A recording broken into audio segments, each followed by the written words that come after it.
जय श्री कृष्णा। राधे राधे। दीपावली के पश्चात कार्तिक शुक्ल एकादशी को देवोत्थान या देव उठान होता है। इस दिन सारे घर को लीप पोत कर साफ करना चाहिए। आंगन में खड़िया मिट्टी और गेरू से रंगोली करनी चाहिए। आंगन के बीचों बीच या फिर एक ओंखली में गेरू का चित्र बनाकर पूरी, पकवान, मिष्ठान, बेर, सिंघाड़े, ऋतुफल और गन्ना उस स्थान पर रखकर एक परात अथवा डलिये से ढक दिया जाता है तथा एक दीपक भी जला दिया जाता है। रात्रि में परिवार के सभी सदस्य देवताओं की पूजा अर्चना करते हैं और भजन कीर्तन करते हैं। इसके साथ ही घड़ियाल घंटी बजाकर या थाली बजाकर इस प्रकार से कहते हैं, उठो देव, बैठो देव, अंगुलियां चटकाओ देव। इस तरह से पूरा ये भजन है जो कि मैं यहाँ पर एक ही पंक्ति में गाकर आपको बता रही हूँ। कुछ धार्मिक व्यक्ति देवोत्थान के दिन तुलसी और शालग्राम का विवाह भी आयोजन करते हैं। तुलसी के वृक्ष और शालग्राम की शादी पूरे धूमधाम से उसी प्रकार की जाती है जिस प्रकार सामान्य कन्या का विवाह होता है। जिन दंपतियों की कन्या नहीं है वे तुलसी का विवाह करके कन्यादान का पुण्य प्राप्त कर सकते हैं। यह शास्त्रों ने आज्ञा दे रखी है। भगवान श्री कृष्ण ने कहा, हे युधिष्ठिर, अब मैं तुम्हें कार्तिक शुक्ल की देव उत्थान यानी देव प्रबोधिनी एकादशी का महात्म्य सुनाता हूँ। इसका वर्णन ब्रह्मा जी ने नारद जी से किया था, वही मैं तुम्हें बताता हूँ। ब्रह्मा जी बोले, हे पुत्र, सब पापों को हरने वाली, पुण्य और मोक्ष को देने वाली देव प्रबोधिनी एकादशी का महात्म्य सुनिए। इस एकादशी के दिन भगवान विष्णु 4 महीने शयन करने के पश्चात जागते हैं, इसलिए इसे देवोत्थान एकादशी कहते हैं। धार्मिक श्रद्धालु इस दिन तुलसी व शालग्राम जी का विवाह आयोजित भी करते हैं। पृथ्वी पर गंगा तथा तीर्थ, समुद्रों और सरोवर का प्रभाव तब तक रहता है जब तक कि देव प्रबोधिनी एकादशी तिथि आती है। इस एकादशी के व्रत का फल 1000 अश्वमेघ और 100 राजसूय यज्ञ के बराबर होता है। नारद जी ने पूछा, हे पिता, एक समय भोजन करने, रात्रि को भोजन करने तथा सारे दिन उपवास करने से क्या फल मिलता है, सो आप विस्तार पूर्वक समझाइए। ब्रह्मा जी बोले, हे पुत्र, एक बार भोजन करने से 1 जन्म और रात्रि को भोजन करने से 2 जन्म तथा पूरा दिन उपवास करने से 7 जन्मों के पाप नष्ट होते हैं। जो वस्तु तीनों लोकों में न मिल सके वह श्री हरि प्रबोधिनी एकादशी से प्राप्त हो सकती है।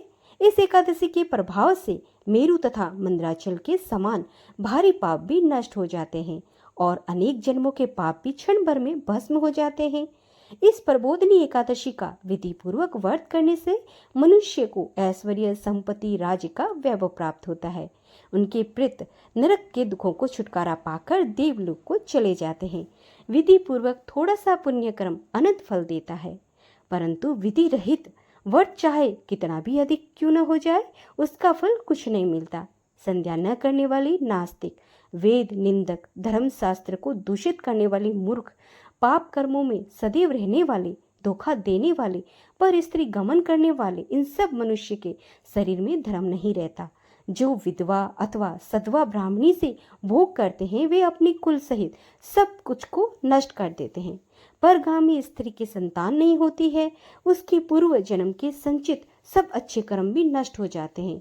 जो गुरु और ब्राह्मणों को अहंकार युक्त बात करता है उसका पुण्य भी शीघ्र ही नष्ट हो जाता है और उसके धन संतान भी नहीं होती है।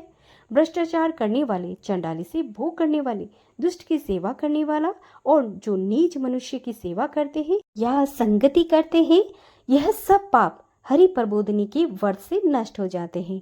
जो मनुष्य अपने मन में हरि प्रबोधिनी एकादशी के व्रत को करने का संकल्प मात्र करते हैं उनके 100 जन्मों के पाप नष्ट हो जाते हैं और वह नरक के दुखों से छूटकर विष्णु लोक को चले जाते हैं। ब्रह्म हत्यादि महापाप भी इस व्रत के प्रभाव से नष्ट हो जाते हैं।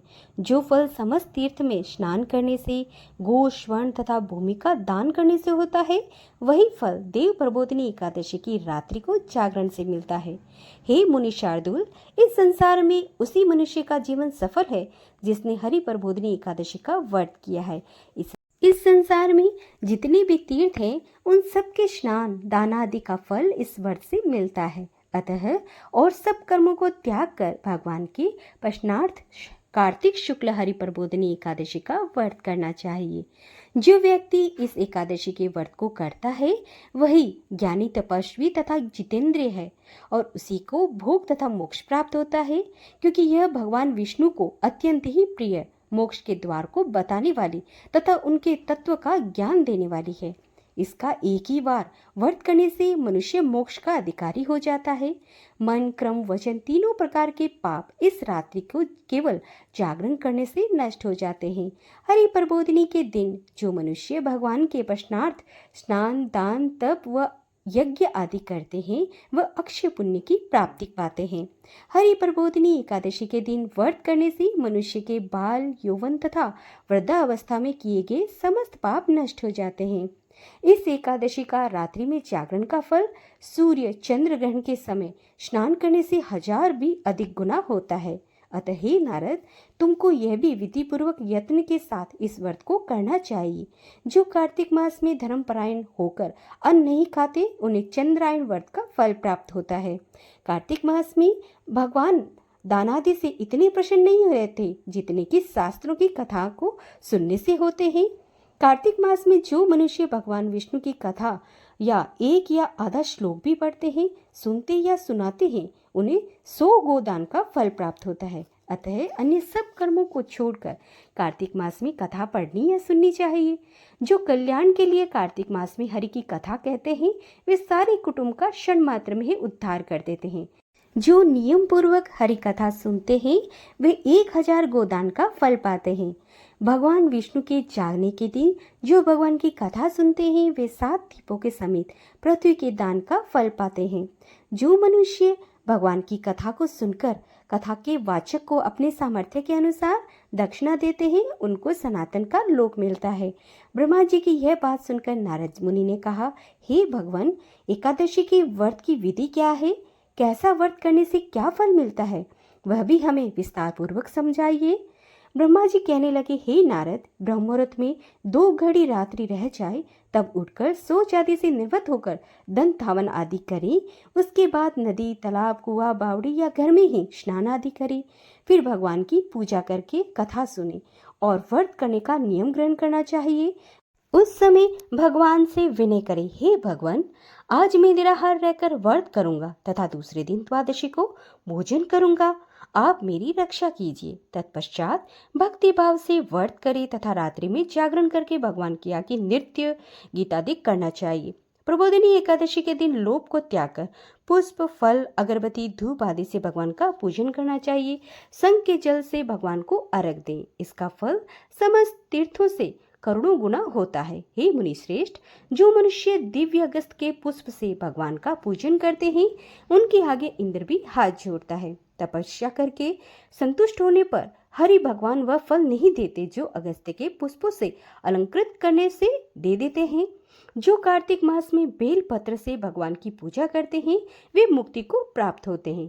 हे वत्स, कार्तिक मास में जो तुलसी और मंजरी से भगवान का पूजन करते हैं उनके पिछले अनेक जन्मों के पाप नष्ट हो जाते हैं। तुलसी दर्शन, स्पर्श करने, कथा कहने, नमस्कार करने, स्तुति करने, तुलसी रोपण, जल सींचने और प्रतिदिन पूजा सेवा आदि करने से युग पर्यंत विष्णु लोक मिलता है। हे मुनि श्रेष्ठ, रोपी हुई तुलसी जितनी जड़ों का विस्तार करती है उतनी ही तुलसी रोपण करने वाले व्यक्ति के पुण्यों का विस्तार होता है। जो कदम के पुष्पों से हरि का पूजन करते हैं वे भी कभी यमलोक नहीं जाते। जो गुलाब के पुष्पों से भगवान का पूजन करते हैं उन्हें अनंत पुण्य मिलता है।